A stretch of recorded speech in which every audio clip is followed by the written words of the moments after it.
Welcome to Dreamy Detections. Thank you for choosing this quiet corner as your sanctuary for rest and gentle contentment.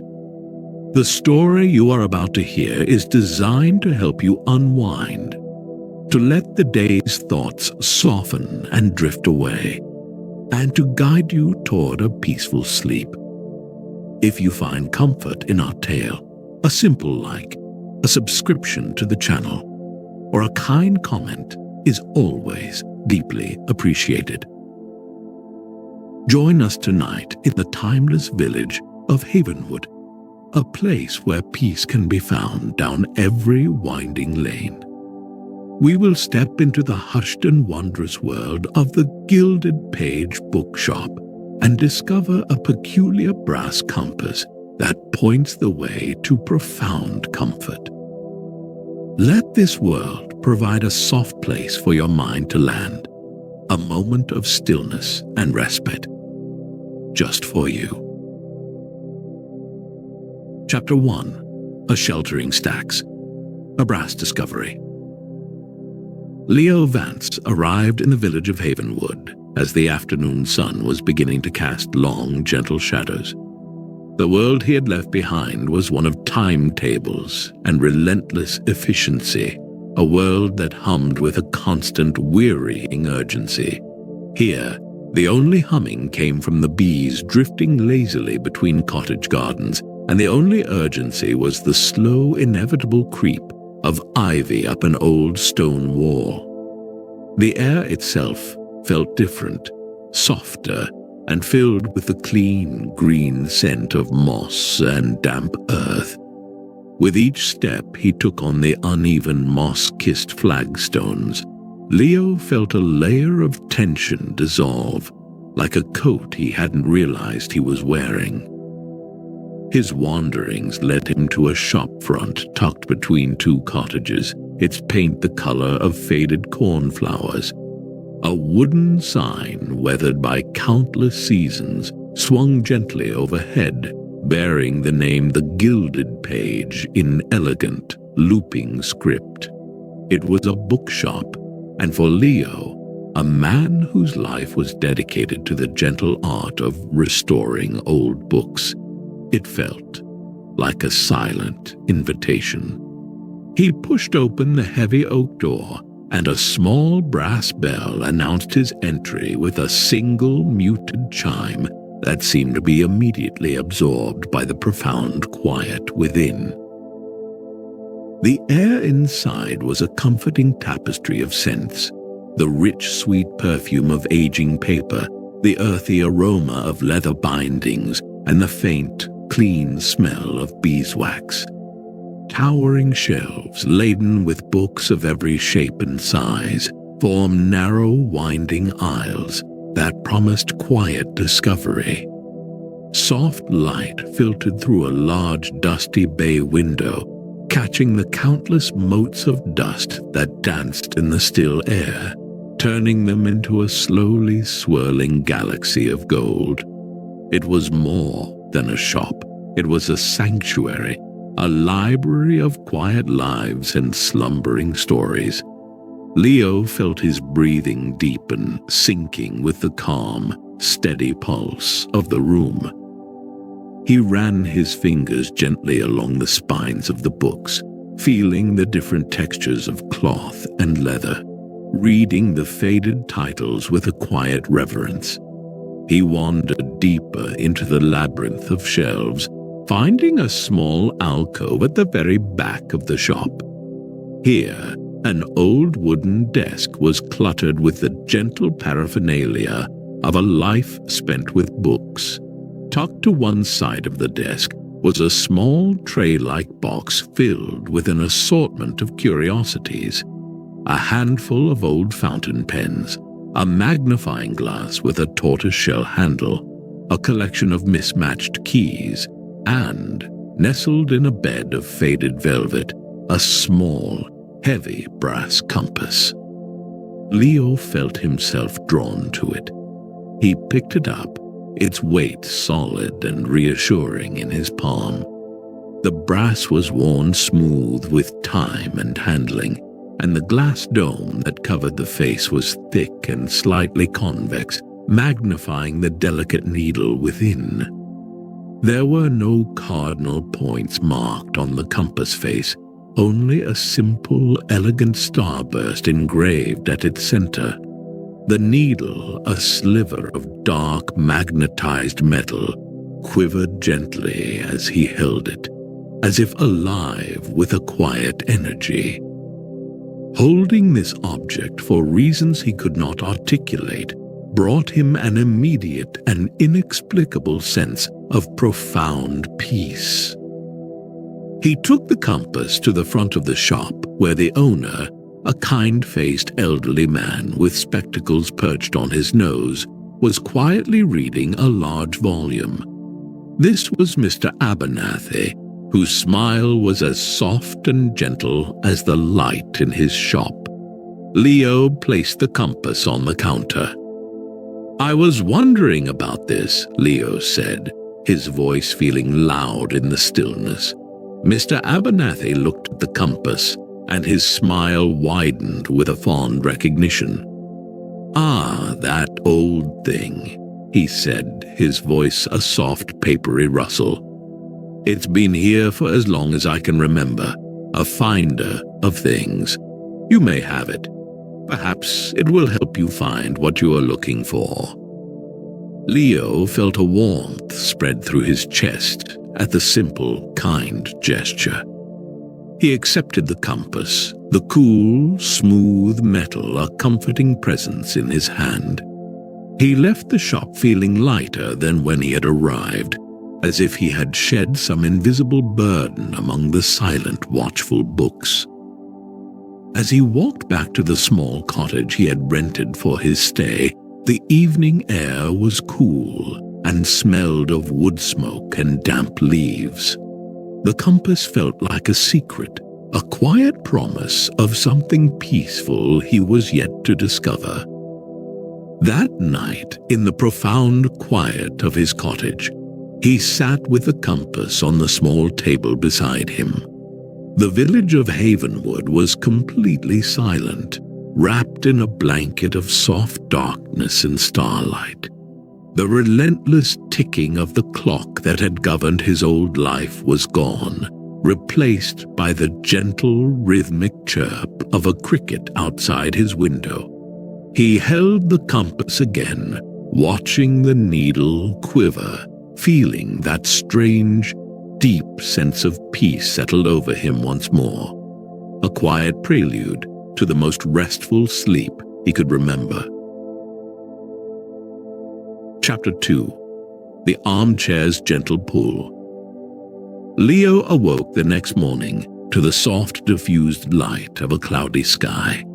There was no alarm, only the gentle sound of bird song outside his window. He felt a deep sense of stillness in his body, a complete absence of the familiar urge to rush, to plan, to begin the day's tasks.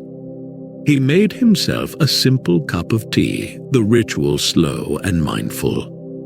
As he sat at the kitchen table, his gaze fell upon the brass compass he had left there the night before. In the gentle morning light, it seemed to possess a warm, inviting glow. He picked it up, the weight of it familiar and comforting in his hand. He watched the dark needle quiver for a moment before it slowly, deliberately, swung to point towards the main living area of the small cottage. It held its position with a quiet, unwavering certainty. A gentle curiosity bloomed within him. He remembered Mr. Abernathy's words that it was a finder of things. On a quiet impulse, he decided to follow its lead. He stood up and walked slowly from the kitchen, holding the compass flat in his palm, watching the needle. It guided him past the small dining table, past the window that looked out onto a tangle of green ivy, and into the far corner of the living room. It was a space he had barely noticed upon his arrival, A dim corner partially obscured by a tall, empty bookshelf. Tucked away there, as if waiting to be discovered, was a large armchair. It was upholstered in a soft, moss-green fabric, its cushions plump and deep, and its wooden arms worn smooth by time.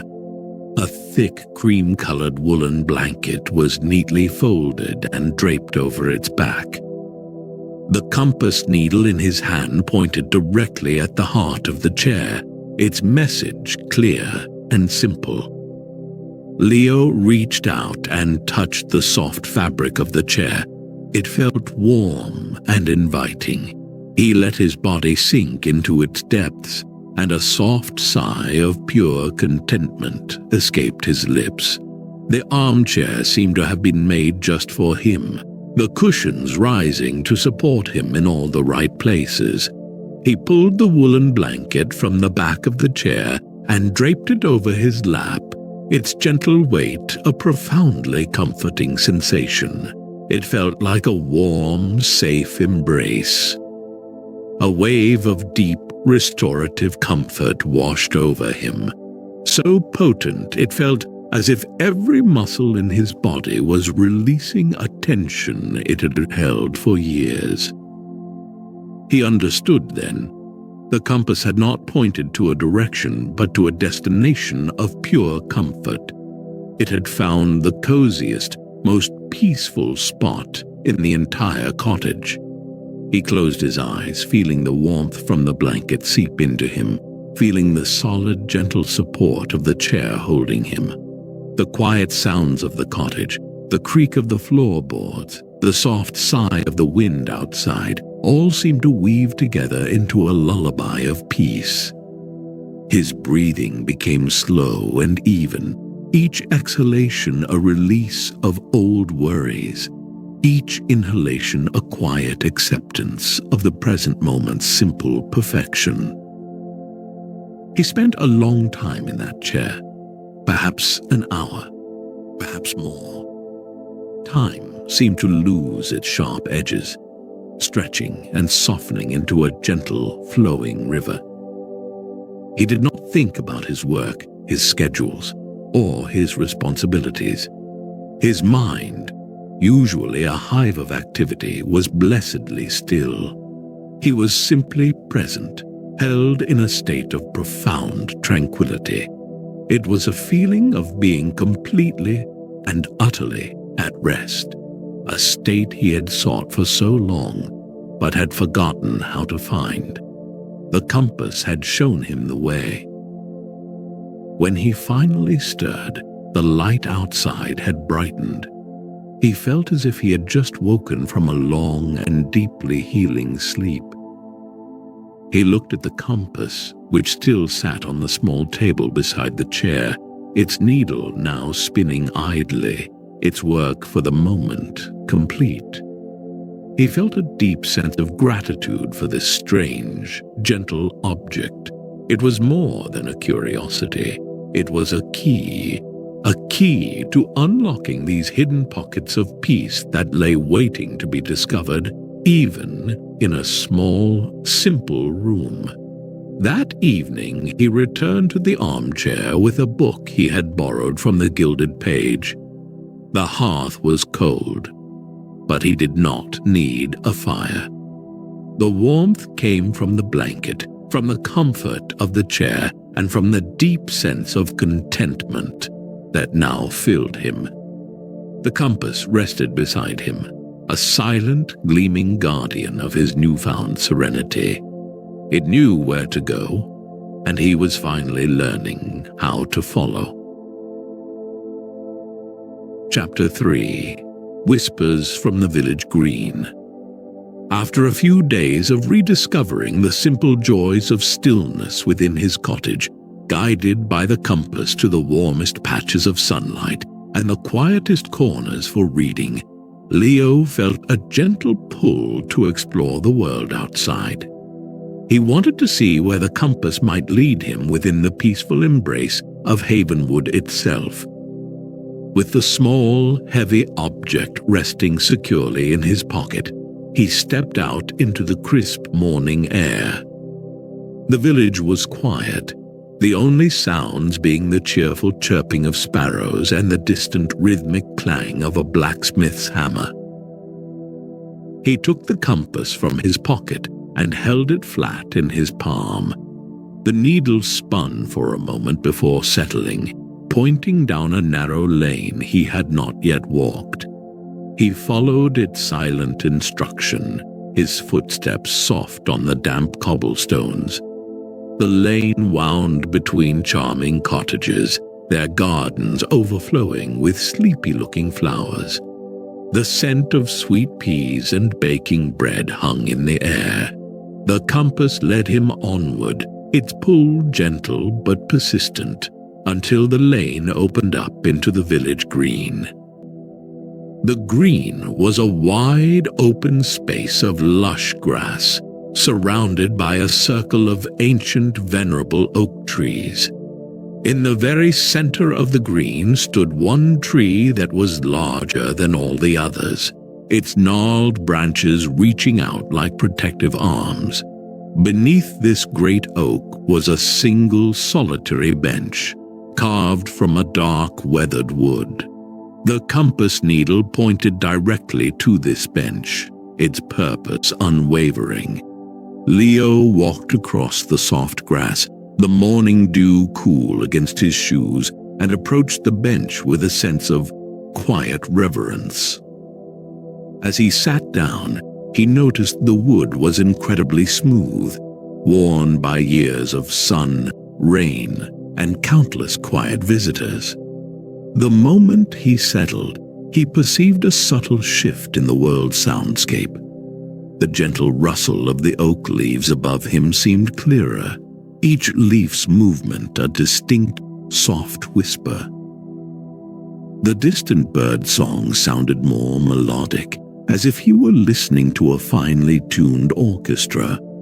It felt as though the bench had cupped its hands to his ears, amplifying the gentle, soothing sounds of the natural world and filtering out everything else. He closed his eyes and just listened, letting the symphony of serenity wash over him. He was so immersed in the experience that he didn't notice the gentle approach of Mr. Abernathy, who was out for his morning constitutional.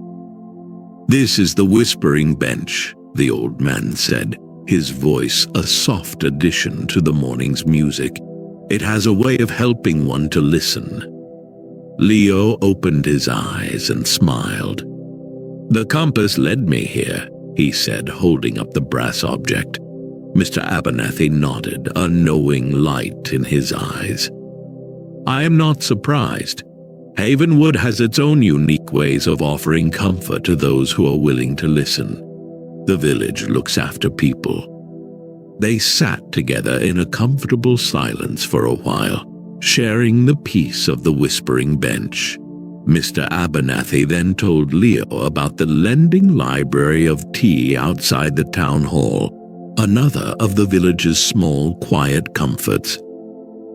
He spoke of these gentle quirks not as strange magic, but as the natural character of a place that had been steeped in peace for centuries. "The compass doesn't create the comfort," Mr. Abernathy explained softly. "It simply helps you notice what is already there, waiting for you." That simple piece of wisdom settled deep within Leo. He had been thinking of the compass as a magical guide, but now he began to see it as a teacher.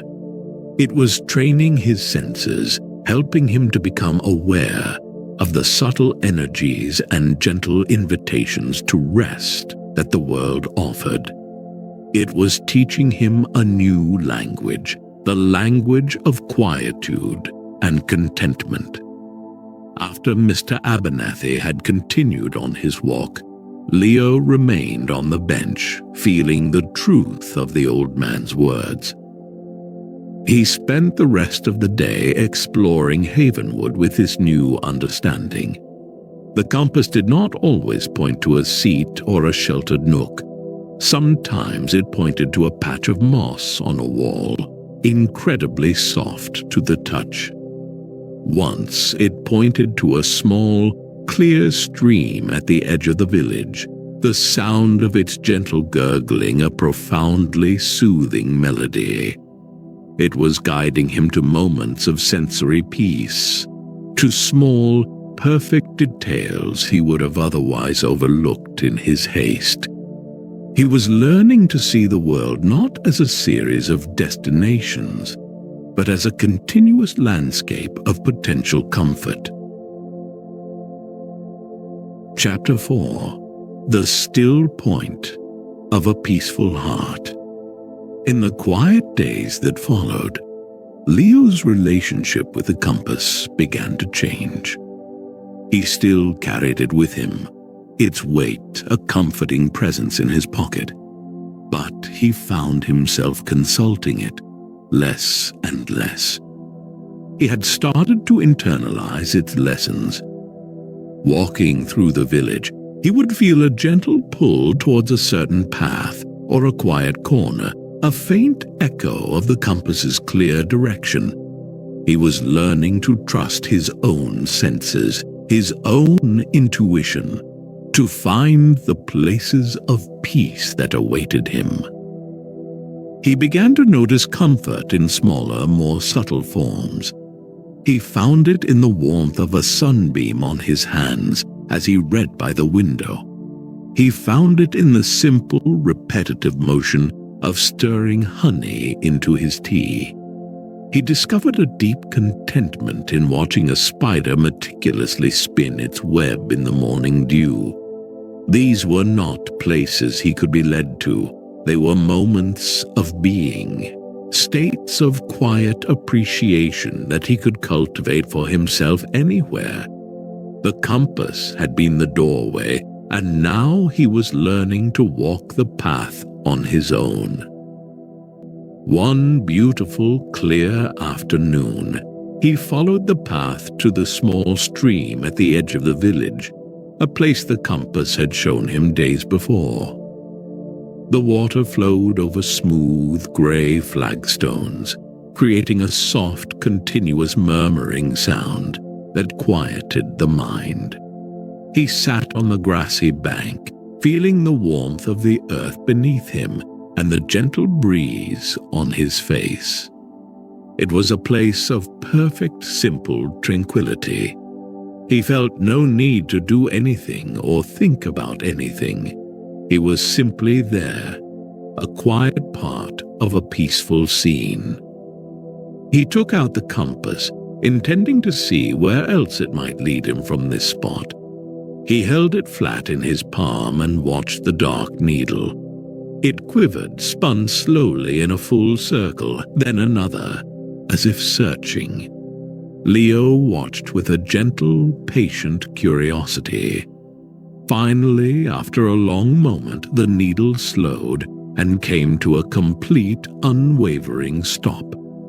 Leo looked down to see where it was pointing. It was pointing directly at him, at the center of his own chest.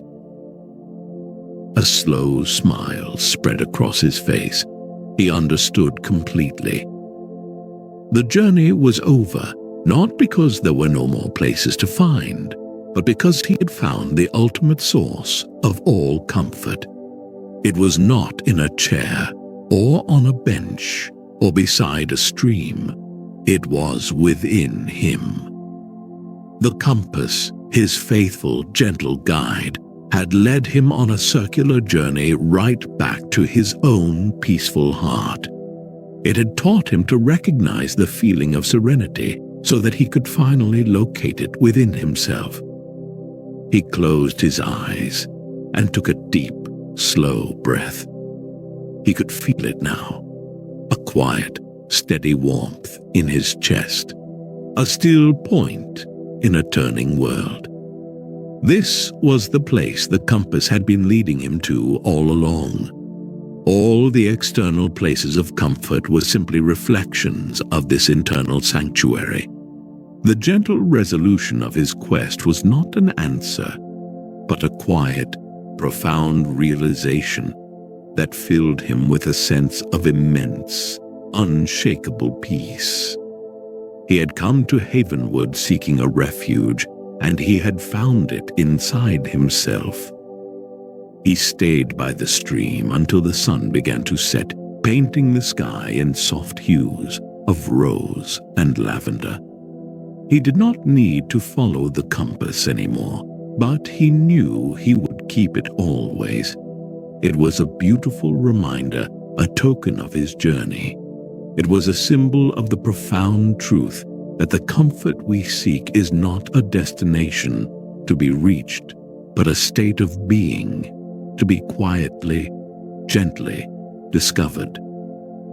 As he walked back to his cottage in the gathering twilight, he felt a deep and lasting contentment, the quiet joy of a man who has finally found his way home.